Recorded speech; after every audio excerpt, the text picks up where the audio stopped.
இந்துக்களாகிய சனாதன தர்மத்தை சார்ந்தவர்களாகிய நாம் சிறிய சிறிய வழிகாட்டுதல் அன்னையும் பிதாவும் இருக்கிறார்கள்.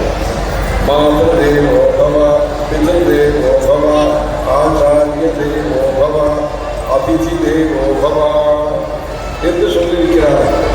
அப்படி தாய் தந்தையர்களை கௌரவிக்க வேண்டும் என்று அறம் செய்ய விரும்பு என்று தமிழிலே நாம் குழந்தைகளுக்கு சொல்லித்தரோம்.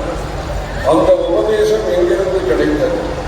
சத்தியம் வத தர்மம் சரா என்று வேதத்திலிருந்து அந்த கிடைத்த உபதேசத்தை எளிமையாக மக்கள் புரிந்து கொள்ளும் விதத்திலே, மக்கள் அறிந்து கொள்ளும் விதத்திலே எளிமையாக நம்முடைய முன்னோர்கள் தமிழிலே நமக்கு அளித்திருக்கிறார்கள்.